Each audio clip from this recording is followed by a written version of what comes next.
Did you know this? Many people feel a deep fear, a fear of social situations. It has a name: social anxiety.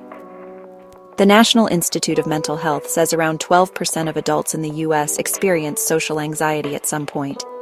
That is a lot of people. That means in a room of 10, one person likely knows this struggle. They might be hiding it well. They might seem fine on the outside, but inside a storm could be raging. This isn't a rare thing. It's a shared human experience, more common than a quiet library. This essay is about that storm, my storm specifically, and how I found some sunshine. It's about how social anxiety shaped my world for a long time, and how I learned to reshape it. This isn't just my story. It could be part of yours too. I want to talk about this, because silence makes anxiety stronger. Talking about it, sharing it, that's where the light gets in. This is an invitation to understand and maybe to heal. For you, for me, for all of us who have felt this particular fear. I remember when it started, or maybe it was always there, a quiet hum beneath the surface, like a song I couldn't turn off. In school, presentations were torture. Parties felt like impossible tests. My palms would sweat, my heart raced, just thinking about talking to someone new. This anxiety wasn't just shyness. Shyness is like preferring a quiet corner. Social anxiety is the corner having walls. Walls that feel like they're closing in. It was a constant companion. It told me I wasn't good enough, that people were judging me, and that I would always fail socially. It dictated my choices for years. I avoided social gatherings. I missed out on opportunities. Friendships felt hard to build, even harder to maintain sometimes. The fear of saying the wrong thing, the fear of being seen as awkward. It was exhausting, truly. But here's the thing about companions, even unwelcome ones. You get to know them very well. I learned its tricks, its patterns, its favorite lies it liked to tell me. And eventually, I learned something else. I learned that I could talk back, and that, my friends, changed things. Imagine wanting to connect, wanting it more than anything, but an invisible force holds you back. That's social anxiety in a nutshell. It's like being in a soundproof booth. You can see everyone outside. You want to join the conversation, but your voice can't get through. The symptoms are not just mental. They are physical, very real. A racing heart, a knot in your stomach. Sometimes you might even tremble, or blush, feeling your face burn. Your mind races with worst-case scenarios. They'll think I'm stupid. I'll embarrass myself. This isn't just about big events. It can happen in everyday moments. Ordering coffee, making a phone call, asking for help in a store. These small things can feel monumental, like climbing a very steep mountain. Each interaction is a potential threat. The world feels like a stage, and the self-criticism is relentless. After any social interaction, big or small, there's often a post-mortem. Replaying every word, every gesture, finding all the supposed flaws, convinced you made a fool of yourself.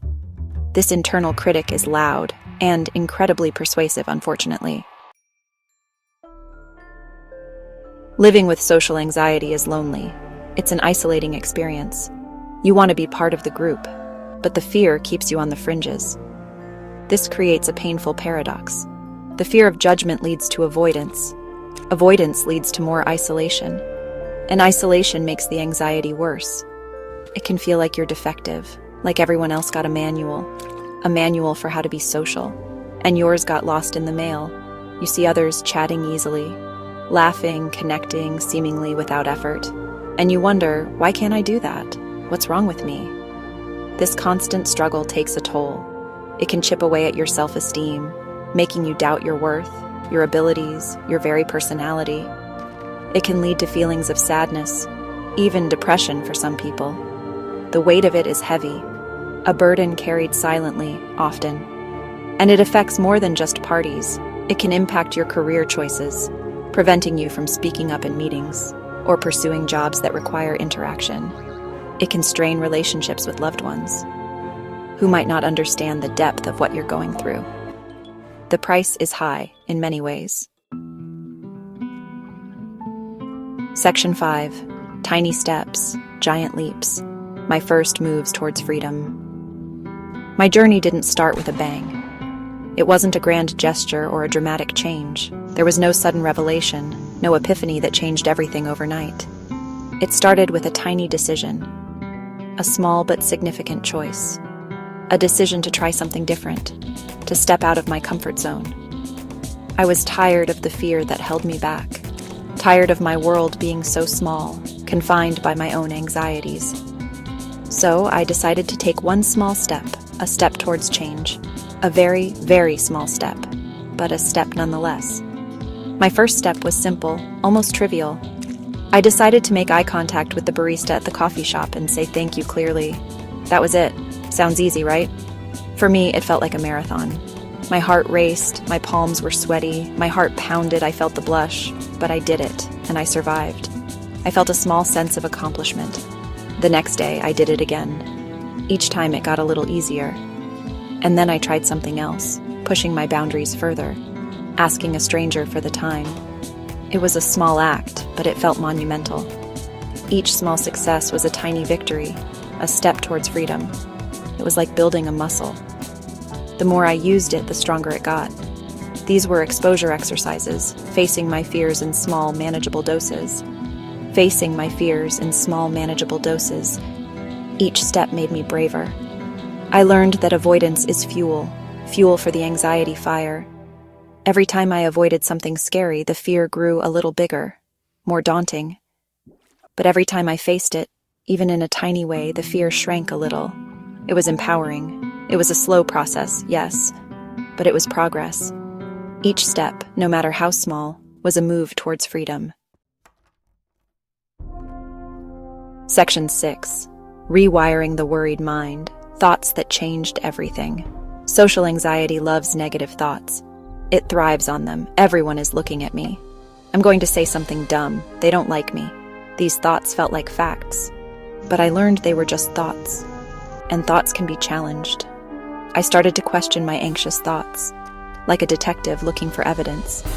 Is it true that everyone is looking? What's the actual evidence for that? Often there was very little, or none at all. People are usually more focused on themselves. This was a big realization. This is part of cognitive behavioral therapy, or CBT as it's often called. Identifying negative thought patterns, challenging them, and replacing them with more realistic, balanced thoughts. Instead of "I'm going to fail, I'd try," I might feel anxious, but I can handle it. It wasn't about pretending to be fearless. It was about acknowledging the fear, and then choosing not to let it be the only voice in my head. I learned to be my own coach, a kind, encouraging coach, not a harsh critic. This shift in internal dialogue was huge. Section 7. The surprising gift of being okay with not being okay. One of the biggest traps for me was the desperate need to appear perfect, to always look like I had everything under control, to seem cool, calm, and collected. All the time, in every social situation. This pressure was immense, and it weighed heavily on me, and of course, totally unrealistic. It was a standard no one could ever meet. Nobody is perfect. Nobody. We all have our flaws and imperfections. Trying to be just made me more anxious. The harder I tried, the worse it got. A huge turning point came when I started to accept my anxiety, to see it as a part of me, not something to be ashamed of, not to resign myself to it forever, but to understand it, to learn from it, but to acknowledge its presence, without judgment, without shame. Okay, anxiety, you're here. I feel you. I see you.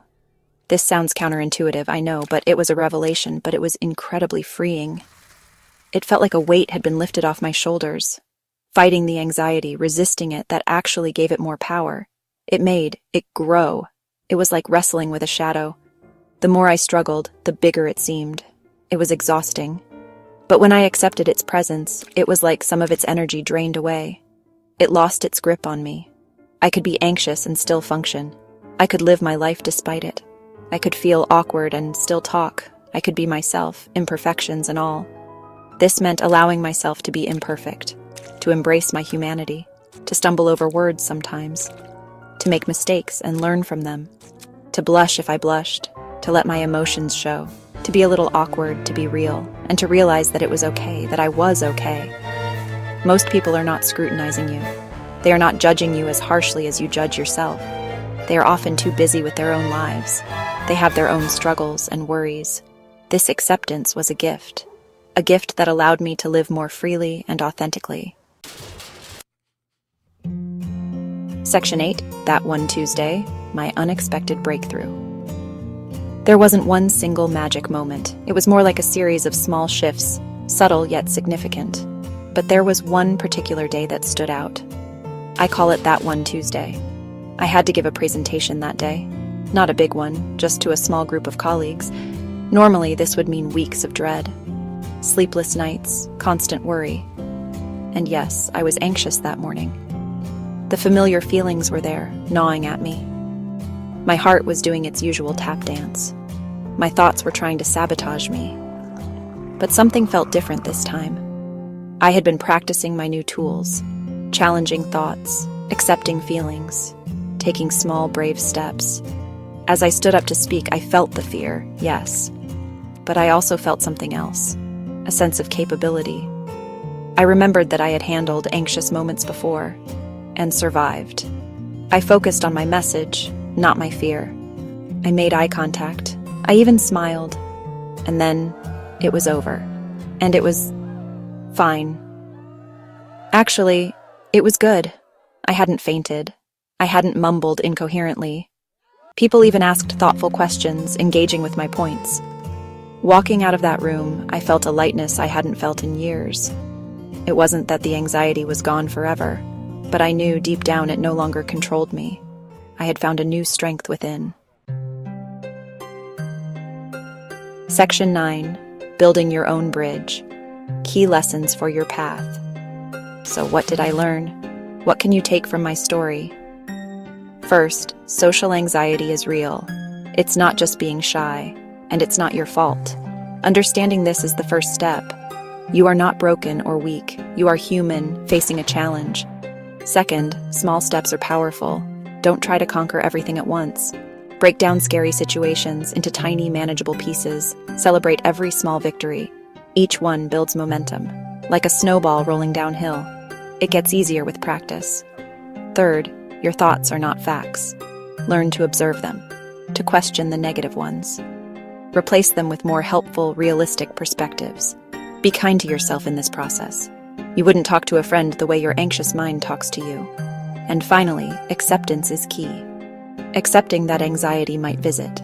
Accepting that you might feel awkward. Accepting that perfection is a myth. This doesn't mean giving up. It means taking the pressure off. It means being human. And that is more than enough. Section 10. You are not alone. Sharing, seeking, and shining on. My journey with social anxiety has been long and it's ongoing. I still have moments of nervousness. That's okay, that's human. But it no longer runs my life. I can connect, I can speak up, I can live more fully. And I believe you can too. If you struggle with social anxiety, please know you are not alone. There are millions of us, and there is hope, so much hope. Consider sharing your experience with a trusted friend, a family member, or even in a supportive online community. Speaking your truth can be healing. There are also many resources available. Therapy, especially CBT, can be very effective. There are books, websites, support groups. Don't be afraid to seek help. It's a sign of strength, not weakness. To reach out and say, I need support. That takes incredible courage. A courage you definitely possess. Your voice matters. Your presence matters. The world needs what you have to offer. Don't let social anxiety keep it hidden. Take that first small step, then another and another. You are capable of amazing things. I believe in you. Now it's time for you to believe too.